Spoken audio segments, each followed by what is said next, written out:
स्वागत है मेरे YouTube चैनल में लर्न विद वीरपाल में।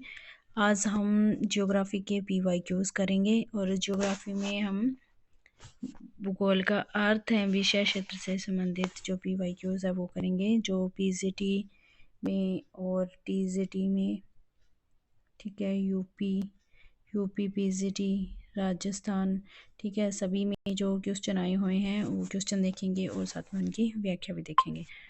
ठीक है दोस्तों, तो शुरू करते हैं। पहला क्वेश्चन है, उत्तरी अमेरिका में प्रथम वास्तविक भू आकृति विज्ञानवेत्ता किसे कहा जाता है? G.K. गिलबर्ट को। ठीक है, G.K. गिलबर्ट को कहा जाता है और ये प्रथम भू आकृति विज्ञानवेत्ता है। इन्होंने पेडिमेंट शब्दावली का प्रयोग किया है। सर्वप्रथम G.K. गिलबर्ट ने ही किया है किसका? पेडिमेंट शब्दावली का यूज। ठीक है, और उन्होंने समतल भूमि के निर्माण करने के लिए चट्टानों के अपरदन की क्रिया और साथ में ही भूतल को तलछट से ढकने की क्रिया को समतलन की क्रिया कहते हैं, ऐसा उन्होंने बोला है।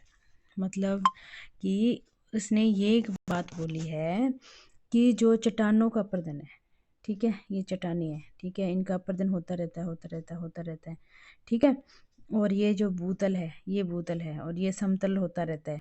ये इनकी जो चट्टानों का जो अपरदन से जो लेयर्स है वो आती रहती है, यहाँ पे जमती रहती है, ठीक है, वो और भूतल को तलछट से ढकने की क्रिया, मतलब एक तो इनका अपरदन हुआ, अपरदन की क्रिया से इधर आई और ये ऐसे ही ये इधर ये भूमि पर आए, भू के तल पर आए, और जो ये ढकने की जो इसने जो ढक लिया है ना, इस अपरदन की क्रिया से जो भी मिट्टी है, रेत है, जो सारी है, इसको जब ढक लिया है तो इसको समतलन की क्रिया कहते हैं।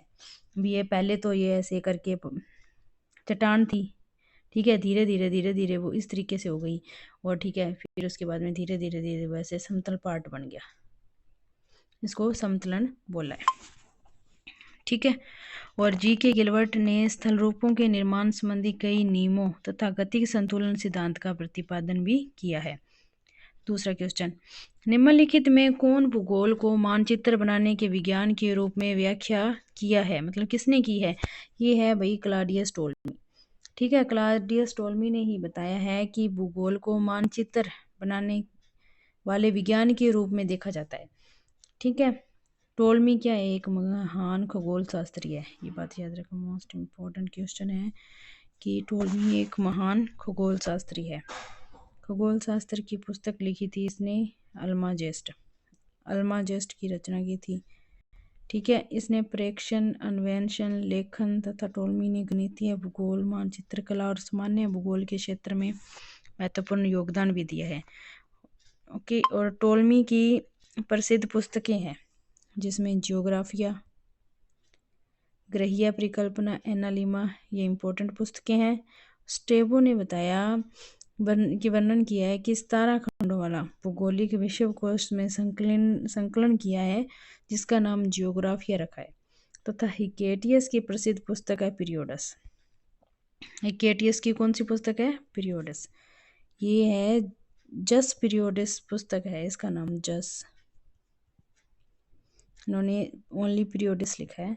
2 खंडों में है, 520 ईसा पूर्व में प्रकाशित हुई थी, जिसका अर्थ है पृथ्वी का वर्णन। Next question, theory of the earth with proof and illustration का लेखक कौन है? James Hutton. Theory of the earth with proof and illustration के लेखक जेम्स हटन है। सर्वप्रथम स्कॉटिश भूगोलवेत्ता जेम्स हटन ने 1785 ईस्वी में भूविज्ञान क्षेत्र में चक्रीय पद्धति का अवलोकन किया था। कौन सी पद्धति का? जो कि एक चक्र में चलती रहती है, इधर से इधर, इधर से इधर और इधर से इधर, इसको बोलते हैं चक्रीय पद्धति। और इन्होंने जेम्स हटन ने एक कोटेशन दी थी, चक्रीय पद्धति का अवलोकन किया था ना, तब एक कोटेशन दी थी, न तो आदि का कोई लक्षण है और न ही अंत का कोई भविष्य है। और इसने एक कोटेशन और दी थी, वर्तमान भूत की कुंजी है। ठीक है, चक्रीय पद्धति की संकल्पना है और इसी के आधार पर इसने एक रूपतावाद सिद्धांत का प्रतिपादन भी किया था, जो कि मोस्ट इम्पोर्टेंट क्वेश्चन है, याद रखना। नेक्स्ट क्वेश्चन है, देखो ये क्वेश्चन आ गया, वर्तमान भूत की कुंजी है जेम्स हटन। ये कोटेशन और एक जो ये वो दी थी, न तो आदि का कोई लक्षण है और न अंत का कोई विषय, ये 2 कोटेशन दी थी, ये याद रखना। 18वीं सदी में स्कॉटिश भूगोलवेत्ता जेम्स हटन ने एक रूपतावाद की अवधारणा को विकसित किया और इसने ये बोला कि वर्तमान भूत की कुंजी, एक तो ये कोटेशन दी थी और ये दूसरी ये कोटेशन मोस्ट इम्पोर्टेंट कोटेशन है, याद रखना। वर्तमान समय में जो भूगर्भिक प्रक्रम तथा नियम कार्यरत हैं वे समस्त भूगर्भिक इतिहास में कार्यरत थे, परंतु उनकी तीव्रता में अंतर था का प्रतिपादन एक रूपतावाद के रूप में किया गया। मतलब इसने ये बताया है कि जो ये एक रूपतावाद है, ये क्या है, एक रूपतावाद क्या है। इसने बोला कि जो भूगर्भिक प्रक्रम मतलब वर्तमान समय में, ठीक है, मतलब अब जो वर्तमान में जो भूगर्भिक जो प्रक्रम है और जो नियम है, जो अब जो कार्यरत है ना, जो भी चल रही है ना, ये इतिहास में भी थे, पहले इतिहास में भी थे, परंतु जो इनकी तीव्रता है ना, उनमें अंतर देखा गया है। पहले जो ये थे, पहले ये धीरे थे, अब ये तेज हो गए हैं, या ये पहले धीरे थे, अब वो तेज हो गए हैं, ठीक है, जो पहले तेज थे तो अब धीरे हो गए हैं, ठीक है, यही एक रूपतावाद है, यही इसने बताया है कि ये क्या है, ये एक रूपतावाद है। नेक्स्ट क्वेश्चन, निम्नलिखित में से कौन एक भौतिक भूगोल की शाखा है। भौतिक भूगोल की शाखा है वो है मृदा भूगोल, ठीक है। अब इसमें क्या है कि मृदा भूगोल को 2 भागों में बांटा जाता है। कितने भागों में? 2 भागों में, ठीक है। अब इसमें क्या है कि भी इसमें भी पता कैसे चलेगा कि भी भौतिक भूगोल में कौन सा आता है और मानव भूगोल में कौन सा आता है। इसमें एक सिंपल सा एक तरीका है, जैसे अब अपना भौगोलिक है, अब अपने भौगोलिक पर्यावरण में जो जो तत्व आते हैं ना, ठीक है, वो ही भौतिक भूगोल की उपशाखाएं हैं, ठीक है। जैसे अपने स्थलाकृतियाँ होती हैं, ठीक है, समुद्र को देख सकते हैं, मृदा है, पारिस्थितिकी है, अपने आसपास में है ही, ठीक है, नृवंश हो गया, ठीक है, और जैव हो गया, जैव विविधता हुई, ठीक है, जलवायु हो गया और भूगणितीय हो गया। इन सबको अपने अपने आसपास भौगोलिक वातावरण में देख सकते हैं, ठीक है, ये आएगा भौतिक भूगोल में, ठीक है। और मानव भूगोल में जो मानव के इर्द गिर्द चीजें घूमती है, जैसे मानव क्या है, मानव क्या है कि ये अपने संस्कृति भी होती है मानव की, अपने मानव है, ठीक है, मैं मानव हूँ, ठीक है, आप मानव हो, आपकी संस्कृति है, ठीक है। आप आपके पास में पैसा है, पैसा कमाना चाहते हो, आप अर्थ से संबंधित भी मानव रखता है। अपना एक प्रदेश भी है तो प्रादेशिक हो गया। अपने राजनीति भी कर सकते हैं, राजनीति में जा सकते हैं, ठीक है, तो राजनीति हो गया। मानव की संख्या को गिना जाता है, जनसंख्या हो गई, अपन को एक आवास की भी जरूरत रहती है तो आवासीय भूगोल हो गया। इस प्रकार से अपने अच्छे से इसको याद कर सकते हैं, तो ये थोड़ा सा अपने सेंस से कर सकते हैं, ठीक है, याद भी रहता है, ठीक है। नेक्स्ट क्वेश्चन, भूगोल विषय में सर्वप्रथम भू ईश्वरत्व शब्द को किसने समावेश किया था, ठीक है, ये जॉन किटलैंड राइट ने किया था और इसने 2 शब्द दिए थे, एक तो ये भू ईश्वरत्व शब्द है, ठीक है, और एक शब्द इसने और दिया था कोरोप्लेथ मैप शब्द 1938 में, ठीक है। और जो मैपिंग से संबंधित जो शब्द है ना, वो पहले ही बता दिया था चार्ल्स ड्यूपिन ने 1826 में ही बता दिया था, ठीक है। अभी नेक्स्ट क्वेश्चन, किसने कहा यह पशुपालन की तरह है मानवकृत भूमि पालन है। ये बात किसने बोली है भी, यह पशुपालन की तरह मानवकृत भूमि पालन है, ठीक है, ये एल साइमंस ने बोला था, ठीक है। इसने क्या बोला कि पशुपालन की तरह मानवकृत भूमि पालन है। साइमंस ने भी कृषि भूगोल मनुष्य द्वारा पृथ्वी भूमि पर कृषि का भूगोल है। कृषि जो भूगोल है ना, मनुष्य करता है, मनुष्य के द्वारा भूमि पर कृषि का भूगोल है, ठीक है।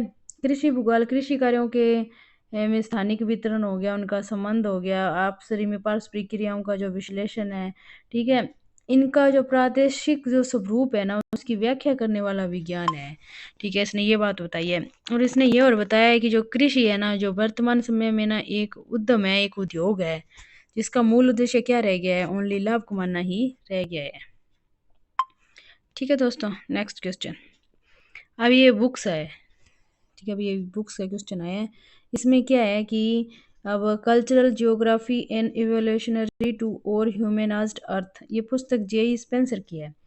तो इसमें क्या है कि इस प्रकार से इंग्लिश में भी दे देते हैं, ठीक है, और ये ऐसा कैसा है इसको हिंदी में भी लिख देते हैं, जैसे इसमें व्याख्या में लिख रखा है, ठीक है। तो ये अपने को पूरा पता होना चाहिए कि ये हिंदी में कैसा लिखा जाता है और इंग्लिश में कैसा लिखा जाता है, क्योंकि एग्जामिनर है ना, वो किसी भी तरीके से पूछ सकता है बुक्स में, तो अपने को ये याद करना ही पड़ेगा और कोई ऑप्शन नहीं है। और ये राजस्थान में ही क्वेश्चन आया हुआ है, असिस्टेंट प्रोफेसर में, और 2020 में और आया हुआ है, ठीक है, तो अपने को ये याद करना ही पड़ेगा। और इसकी दूसरी बुक है ये स्पेंसर की, इसने ए की बुक बता रखी है इसमें, और दूसरी बुक ए जी टाफे की है। ये टैफ लिख रखा है, ये टैफ नहीं है, ये टाफे है। इसकी बुक भी इम्पोर्टेंट है, द सोटियल व्यू इन कॉन्टेक्स्ट, ठीक है, ये याद रखना। भूगोल है एक जीव वितरण विज्ञान। भूगोल क्या है? एक जीव वितरण विज्ञान है, ठीक है। भूगोल एक विशिष्ट विज्ञान है जो भूतल का वर्णन करता है, जो भूमि, पूरी भूमि के जो तल है उसका वर्णन करता है, भूगोल करता है। भूगोल का शाब्दिक अर्थ क्या है? पृथ्वी का विज्ञान है। जो ये पृथ्वी है और इस पृथ्वी का जो विज्ञान है वो ही इसका शाब्दिक अर्थ है। जियोग्राफी शब्द है, जो इंग्लिश का जियोग्राफी शब्द है, वो यूनानी भाषा से बना है। इसमें जी तथा ग्राफो शब्द से मिलकर इसकी उत्पत्ति हुई है। जी का अर्थ है पृथ्वी, ग्राफो का अर्थ है वर्णन करना, दोनों को मिलाकर बनता है पृथ्वी का वर्णन करना, ठीक है। भूगोल एक जीव वितरण विज्ञान है, इंग्लिश में बोलते हैं कोरोलॉजिकल साइंस। भूगोल एक जीव वितरण विज्ञान है, कोरोलॉजिकल साइंस है, ठीक है।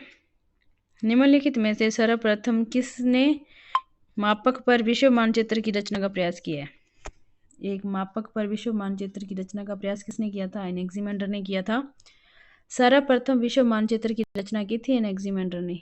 मोस्ट इंपोर्टेंट क्वेश्चन है। अपने मानचित्र में यूनान को विश्व के मध्य में प्रदर्शित किया था। मानचित्र गोलाकार था जो चारों ओर से सागर सरिता से घिरा हुआ था। इसने भी एक मानचित्र बनाया था ये इस प्रकार से, और इसने बताया है कि ये बिल्कुल इसके बीच में यहाँ यूनान है, ठीक है। थेल्स के साथ साथ एनेक्सिमेंडर को भी गणितीय भूगोल का संस्थापक माना जाता है। नेक्स्ट क्वेश्चन, टोलमी के मानचित्र में प्रयुक्त, टोलमी ने जो मानचित्र बनाया था उसमें प्रयुक्त दूले तथा परसुम जो स्थान है विश्व के सुदूरतम उत्तर दक्षिण स्थान है। जो ये इसने दूले और परसुम शब्द बताए हैं ना, ये इसने बोला है कि जो ये इस गोलाकार में ये मान लेते हैं कि ये संपूर्ण विश्व है, ये संपूर्ण विश्व का मानचित्र है ना, ठीक है। ये जो स्थान है बिल्कुल सुदूरतम, बिल्कुल उत्तर में जो स्थान है ये तो है दूले, ठीक है। और जो ये बिल्कुल नीचे है ना, बिल्कुल सुदूरतम दक्षिण में है, ये है परसुम, ठीक है। इस प्रकार से बताया है इसने। टोलमी के मानचित्र में ये हो गया। इस टोलमी की बुक्स है जो मोस्ट इम्पोर्टेंट है, अल्माजेस्ट, जियोग्राफिक सिंटैक्सिस, एनालिमा, जियोग्राफिया, ये चार पुस्तक तो बहुत ही मोस्ट इम्पोर्टेंट है, इनका तो रट्टा ही लगा लेना, घोट के ही पी लेना, ठीक है। नेक्स्ट क्वेश्चन पे आते हैं भाई। निम्न में से किस भूगोलवेत्ता ने perspective on the nature of geography नामक पुस्तक लिखी है? हार्टशॉन ने लिखी है। इस पुस्तक को भी भाई बहुत ही याद रखना, ये बार बार प्रश्न पूछा जाता है और ये बहुत ही इंपॉर्टेंट प्रश्न है, मोस्ट है, इसको तो याद ही रखना। और इसकी एक बुक और है, द नेचर ऑफ जियोग्राफी, 1939 में लिखा था। इसका हिंदी में अर्थ है भूगोल की प्रकृति, और इसका अर्थ बनता है भूगोल की प्रकृति और परिप्रेक्ष्य। दो पुस्तकें लिखी है, एक 1939 में और एक 1959 में। तो रिचर्ड हार्टशॉन ने लिखी है और बहुत ही इंपॉर्टेंट है, याद रखना। भूगोल में विषय सामग्री के कारण उत्पन्न द्वैतवाद कहा जाता है। क्रमबद्ध भूगोल और प्रादेशिक भूगोल में दोनों में क्या है कि इनमें द्वैतवाद उत्पन्न हो गया। जो प्रादेशिक भूगोल है ना, ये तो रीटर ने लिखा है, ठीक है। ये इसका समर्थन करता है, रीटर करता है, ठीक है। और जो क्रमबद्ध भूगोल है इसका जो समर्थन है वो हम बोल्ड करते हैं, ठीक है। भूगोल का जो विषय सामग्री जो लिखी थी ना उसके कारण दोनों में जो द्वैध उत्पन्न हो गया कि भी नहीं, वो कहता है कि भी मैं क्रमबद्ध भूगोल है, ठीक है, ये अच्छा है, और प्रादेशिक वो जो रीडर है वो कहता है कि नहीं नहीं प्रादेशिक भूगोल है वो अच्छा है। ठीक है, तो दोनों में क्या है कि ये द्वंद चलता ही रहता है। ठीक है, अभी नेक्स्ट क्वेश्चन, निम्नलिखित कथनों पर विचार कीजिए। अरब भूगोलवेताओं ने भूगोल के विकास में योगदान दिया। ठीक है, इन्होंने योगदान दिया था, तो इसमें पूछा अभी इसमें सही कौन सा है, तो इसमें यूनानी, फारसी, संस्कृत के ज्ञान के स्रोतों को अनुवाद तथा ग्रहण करके। ठीक है, ये भी सही है। महत्वपूर्ण लेखनों को सुरक्षित रख करके जिनका पुनर्जागरण में उपयोग हुआ। ठीक है, ये भी सही है। गणित में मौलिक योगदान दिया है। ठीक है, ये गलत है। यूरोप तथा एशिया में भूगोलिक ज्ञान का विस्तार नहीं हुआ। ठीक है, तो इसमें क्या है कि ये तीनों सही है। बता इनकी व्याख्या पढ़ देती हूँ। अरब भूगोलवेताओं ने भूगोल के विकास में एशिया में भूगोलिक ज्ञान का विस्तार किया। एशिया में किया था। इसमें यूरोप भी दिया है, यूरोप नहीं आएगा, तो इसमें क्या है कि ओनली इसमें एशिया में तो यूरोप आ गया, तो इसलिए ये रॉन्ग हो गया। अरबों के भौगोलिक विचार विशेष तौर पर पृथ्वी की आकृति, आकार आदि यूनानियों से बहुत मिलते जुलते थे। उन्होंने यूनानियों को 5 कटिबंधों की धारणा व भूकेंद्रीय विचारों को अपनाया था। अब इसमें ये बोल रखा ना, यूनानी फर संस्कृत ज्ञान के स्रोतों का अनुवाद तथा ग्रहण करके। अरब भूगोलवेताओं ने क्या दिया था, इनके जो बहुत ही मिलते जुलते थे। ठीक है, किसने कहा कि भूगोल वह विज्ञान है जो मानचित्रण की कला से संबंध है। ये बोला था टोलमी ने, बोला था कि भूगोल वह विज्ञान है जो मानचित्रण की कला से संबंध है, संबद्ध है। ठीक है, ओके। आज 15 ही क्वेश्चन करेंगे और आज के 15 क्वेश्चन कंप्लीट हो गए हैं। तो अपने आगे आने वाले 15 क्वेश्चन अपने नेक्स्ट वीडियो में लेके आएंगे। अगर मेरी वीडियो आपको अच्छी लगी हो तो लाइक, शेयर और कमेंट जरूर कर देना।